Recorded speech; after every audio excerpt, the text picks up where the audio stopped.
Assalamualaikum warahmatullahi wabarakatuh. Perkenalkan, nama saya Nurul Hidayah dari kelas A angkatan 2021 jurusan Pendidikan Bahasa Inggris. Di sini saya akan memaparkan beberapa hal mengenai materi-materi yang pernah saya pelajari di mata kuliah Curriculum and Material Development dengan dosen pengampu yaitu Mr. Ahmad Junaidi, SPD NPD. Alasan perubahan kurikulum. Kurikulum yang baik adalah kurikulum yang sesuai dengan zamannya. Kurikulum bersifat dinamis dan terus dikembangkan atau diadaptasi sesuai konteks dan karakteristik murid demi membangun kompetensi sesuai kebutuhan mereka kini dan di masa depan yang akan datang. Adapun struktur kurikulum merdeka yaitu yang pertama program intrakurikuler. Intrakurikuler berisi muatan atau mata pelajaran dan muatan tambahan lainnya seperti muatan lokal, jika memang ada di satuan pendidikannya. Kegiatan pembelajaran di dalam kelas diharapkan dapat mengembangkan kompetensi murid sesuai dengan capaian pembelajaran pada fasenya. Berbagai kegiatan dapat dilakukan untuk membantu murid mencapai kompetensi yang diharapkan. Rancang kegiatan yang menarik, membangun rasa ingin tahu murid, dan dihubungkan dengan kehidupan atau lingkungan sekitarnya sehingga menjadi pembelajaran yang bermakna. Yang kedua yaitu program ekstrakurikuler. Untuk kegiatan ekstrakurikuler, kegiatannya tetap diadakan pada pembelajaran dengan kurikulum merdeka. Pelaksanaannya dapat dikembangkan oleh satuan pendidikan sesuai dengan kapasitas dan minat karakteristik murid. Dan yang ketiga yaitu proyek penguatan profil pelajar Pancasila atau biasa kita sebut dengan P5. Program ini merupakan pembelajaran berbasis proyek yang ditujukan sebagai penguatan profil pelajar Pancasila melalui tema yang telah ditentukan. Yang pertama yaitu gaya hidup yang berkelanjutan, yang kedua kearifan lokal, yang ketiga Bhinneka Tunggal Ika, yang keempat membangun jiwa dan raganya, yang kelima suara demokrasi, yang keenam berrekayasa dan berteknologi untuk membangun NKRI, yang ketujuh atau yang terakhir yaitu kewirausahaan. Selanjutnya struktur kurikulum merdeka yang keempat yaitu asesmen. Asesmen merupakan proses pengumpulan dan pengolahan informasi untuk mengetahui kebutuhan belajar, perkembangan dan pencapaian hasil belajar. Satuan pendidikan mempunyai kewenangan untuk merancang, menentukan teknik dan waktu pelaksanaan asesmen sesuai dengan kondisi dan kebutuhan. Kita pahami kembali bahwa asesmen berperan untuk memberikan informasi sebagai umpan balik bagi guru, murid, dan orang tua agar dapat memandu mereka dalam menentukan strategi pembelajaran selanjutnya. Asesmen juga sebagai bahan refleksi untuk meningkatkan mutu pembelajaran. Asesmen dilakukan di kelas bukan hanya memberikan data perkembangan belajar murid, tetapi juga sebagai upaya untuk terus meningkatkan kualitas pembelajaran. Yang kelima yaitu alokasi waktu. Satuan pendidikan juga memiliki keleluasan untuk menentukan alokasi waktu pembelajaran. Ada 3 alternatif model pembelajaran yang dapat diadaptasi oleh guru, yaitu yang pertama model reguler, blok, dan model kolaborasi dengan mempertimbangkan sarana dan prasarana, jam mengajar guru, atau strategi lainnya agar perorganisasi kegiatan belajar dapat berjalan lancar. Yang pertama yaitu model reguler. Model reguler adalah model pembelajaran yang paling umum untuk digunakan. Setiap pembelajaran bukan terpisah antara satu mata pelajaran dengan mata pelajaran lainnya. Yang kedua yaitu model blok. Pada model blok, waktu pembelajaran dikelola dalam bentuk blok-blok waktu. Misalnya, dalam satu semester, mata pelajaran matematika diajarkan dalam 3 bulan pertama. Kemudian, 3 bulan selanjutnya digunakan untuk mata pelajaran bahasa Indonesia. Yang ketiga yaitu model kolaborasi. Pada model Kolaborasi, guru berkolaborasi sedemikian rupa untuk merencanakan, melaksanakan, dan melakukan asesmen untuk suatu pembelajaran yang terpadu. Misalnya kolaborasi antara bahasa Indonesia dan seni musik. Murid membuat lirik puisi dan membuat lagu dari lirik tersebut. Struktur kurikulum merdeka yang terakhir yaitu perangkat ajar. Selain keleluasan dalam menentukan alokasi waktu, kita juga mempunyai keleluasan untuk memilih dan memberikan perangkat ajar kepada murid, selama masih ada dalam prinsip pembelajaran dengan paradigma baru. Jadi, perangkat ajar bukan saja melalui buku teks, tetapi bisa menggunakan media lain seperti modul ajar, modul project, buku non-teks, video, media cetak atau digital. Apa yang dimaksud dengan modul ajar? Modul ajar merupakan salah satu perangkat ajar yang digunakan untuk merencanakan pembelajaran. Modul ajar sama seperti RPP, namun modul ajar memiliki komponen yang lebih lengkap. Modul ajar adalah sebuah dokumen yang berisi tujuan, langkah, dan media pembelajaran, serta asesmen yang dibutuhkan dalam satu unit atau topik berdasarkan alur tujuan pembelajaran. Pendidik memiliki keleluasan untuk membuat sendiri, memilih, dan memodifikasi modul ajar yang tersedia sesuai dengan konteks, kebutuhan, dan karakteristik peserta didik.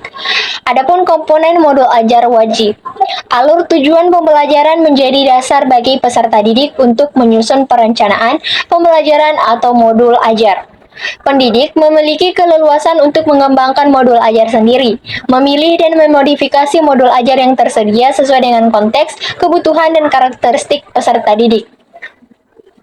Sarana umum modul ajar memiliki 3 komponen utama. Yang pertama, tujuan pembelajaran. Yang kedua, langkah-langkah pembelajaran atau kegiatan pembelajaran. Dan yang ketiga yaitu asesmen pembelajaran. Pendidik diperbolehkan apabila ingin mengembangkan modul ajar dengan komponen-komponen tambahan di luar dari komponen wajib yang saya sebutkan tadi. Asesmen awal pembelajaran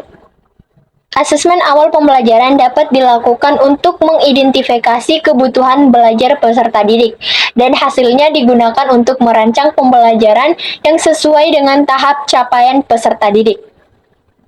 Peserta didik dapat melakukan asesmen awal pembelajaran sesuai kebutuhan. Misalnya pada awal tahun pembelajaran, pada awal semester, sebelum memulai satu lingkup materi, dapat berupa satu atau beberapa TP. Atau sebelum menyusun modul ajar secara mandiri. Dengan demikian, asesmen awal pembelajaran tidak perlu dilakukan setiap mengawali pembelajaran secara tatap muka. Asesmen pada awal pembelajaran diharapkan tidak memberatkan peserta didik atau satuan pendidikan. Namun demikian, jika peserta didik atau satuan pendidikan memiliki kemampuan, dapat melengkapi data tambahan dengan melakukan asesmen non-kognitif yang mencakup kesiapan belajar, minat, profil belajar, latar belakang keluarga, riwayat tumbuh kembang, dan lain-lain. Pelaksanaan asesmen sumatif dan formatif. Pelaksanaan asesmen ini dapat dilakukan dengan memperhatikan hal-hal berikut. Yang pertama, dilaksanakan bersamaan dalam proses pembelajaran, yang kemudian ditindaklanjuti untuk memberikan perlakuan berdasarkan kebutuhan peserta didik, serta perbaikan proses pembelajaran. Yang kedua yaitu, pendidik dapat menggunakan berbagai teknik seperti observasi, performa, ataupun tes. Tindak lanjut yang dilakukan bisa dilakukan langsung dengan memberikan umpan balik atau melakukan intervensi. Pendidik dapat mempersiapkan berbagai instrumen seperti rubrik, catatan anekdotal, lembar checklist untuk mencatat informasi yang terjadi selama pembelajaran berlangsung. Pelaksanaan asesmen sumatif dapat dilakukan dengan memperhatikan hal berikut. Yang pertama yaitu sumatif dilakukan pada akhir lingkup materi untuk mengukur kompetensi yang dikehendaki dalam tujuan pembelajaran dan pada akhir semester. Yang kedua yaitu pendidik dapat menggunakan berbagai teknik seperti portofolio, performa, maupun tes. Yang ketiga yaitu hasil sumatif, dapat ditindaklanjuti dengan memberikan umpan balik atau melakukan intervensi kepada peserta didik maupun proses pembelajaran yang telah dilakukan. Penting bagi para guru untuk memegang rubrik penilaian sebagai dasar penilaian pada siswa. Profil pelajar Pancasila. Profil pelajar Pancasila merupakan pelajar sepanjang hayat yang kompeten dan memiliki karakter sesuai nilai-nilai Pancasila. Pernyataan ini memuat 3 kata kunci. Yang pertama, pelajar sepanjang hayat, kompeten, dan nilai Pancasila. Hal ini menunjukkan adanya paduan antara penguatan identitas khas bangsa Indonesia, yaitu Pancasila, sebagai rujukan karakteristik pelajar Indonesia, dengan kompetensi yang sesuai dengan kebutuhan pengembangan sumber daya manusia Indonesia dalam konteks perkembangan abad 21. Profil pelajar Pancasila merupakan bentuk penerjemahan tujuan pendidikan nasional. Profil pelajar Pancasila berperan sebagai referensi utama yang mengarahkan kebijakan-kebijakan pendidik, termasuk menjadi acuan untuk para pendidik dalam membangun karakter serta kompetensi peserta didik. Profil pelajar Pancasila terdiri dari 6 dimensi, yaitu yang pertama beriman, bertakwa kepada Tuhan Yang Maha Esa, dan berakhlak mulia. Yang kedua yaitu mandiri. Yang ketiga yaitu bergotong royong. Yang keempat kebinekaan global. Yang kelima yaitu bernalar kritis. Dan yang keenam ataupun yang terakhir yaitu kreatif. Keenam dimensi tersebut perlu dilihat secara utuh sebagai satu kesatuan agar setiap individu dapat menjadi pelajar sepanjang hayat yang kompeten, berkarakter, dan berperilaku sesuai dengan nilai-nilai Pancasila yang ada. Proyek penguatan profil pelajar Pancasila atau biasa kita sebut dengan P5 adalah pembelajaran lintas disiplin ilmu untuk mengamati dan memikirkan solusi terhadap permasalahan di lingkungan sekitarnya. Proyek penguatan profil pelajar Pancasila menggunakan pendekatan pembelajaran berbasis project atau project-based learning. Yang berbeda dengan pembelajaran berbasis proyek dalam program intrakurikuler di dalam kelas, proyek penguatan profil pelajar Pancasila memberikan kesempatan bagi peserta didik untuk belajar dalam situasi tidak formal, struktur belajar yang fleksibel, kegiatan belajar yang lebih interaktif, dan juga terlibat langsung dengan lingkungan sekitar untuk menguatkan berbagai kompetensi dalam profil pelajar Pancasila ini. Berdasarkan penjelasan sebelumnya, kita dapat menyimpulkan beberapa hal mengenai proyek penguatan profil pelajar Pancasila atau P5 ini. Di antaranya yang pertama yaitu bersifat lintas disiplin atau tidak terikat pada satu mata pelajaran. Yang kedua yaitu merupakan model pembelajaran yang melibatkan murid dalam proses mengamati dan memberikan solusi terhadap permasalahan di lingkungan sekitarnya. Yang ketiga yaitu menggunakan pendekatan pembelajaran berbasis project atau project-based learning. Yang keempat yaitu memiliki perbedaan dengan pembelajaran berbasis project di program intrakurikuler dalam hal fleksibilitas struktur pembelajaran. Yang kelima yaitu bertujuan menguatkan berbagai kompetensi dalam profil pelajar Pancasila, bukan untuk mencapai CP bidang studi atau capaian pembelajaran bidang studi.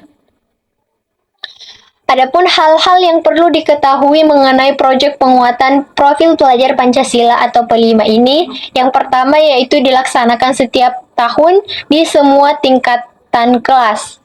Yang kedua, total alokasi waktu di proyek di jenjang dasar, menengah, diskus, dan kejuruan adalah 20-30% dari keseluruhan total JP dalam 1 tahun. Sementara di PAUD, alokasi kegiatan proyek dilaksanakan sesuai dengan kebutuhan.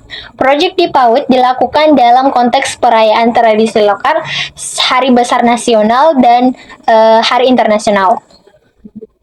Yang ketiga yaitu tema-tema proyek sudah ditentukan oleh pemerintah. Berangkat dari tema tersebut, sekolah dapat mengembangkan topik yang spesifik yang sesuai dengan konteks kebutuhan. Yang keempat yaitu sekolah berwenang untuk merancang alokasi waktu kegiatan proyek dan menyusun tim kepanitiaan yang akan memfasilitasi kegiatan proyek tersebut. Yang kelima yaitu pemerintah menyediakan beragam contoh modul proyek. Pada tahap awal, guru diharapkan dapat mengadaptasi modul tersebut sesuai dengan kondisi dan kebutuhan sekolah. Sementara pada tahap lanjutan, guru diharapkan dapat merancangnya secara mandiri. Dalam 1 tahun ajaran, proyek penguatan profil pelajar Pancasila atau P5 dilakukan sekurang-kurangnya 2 proyek dengan 2 tema di jenjang PAUD umum atau diskus. Kemudian 2 proyek dengan 2 tema berbeda di SD atau MI, 3 proyek dengan 3 tema berbeda di SMP atau MTS dan SMA atau MA kelas 10. Kemudian 2 proyek dengan 2 tema berbeda di kelas 11 dan 12 tingkat SMA atau MA. Kemudian 3 proyek dengan 2 tema pilihan dan 1 tema kebekerjaan di kelas 10. Kemudian 2 proyek dengan 1 tema pilihan dan 1 tema kebekerjaan di kelas 11. Kemudian 1 proyek dengan tema kebekerjaan di kelas 12 tingkat SMK atau MA.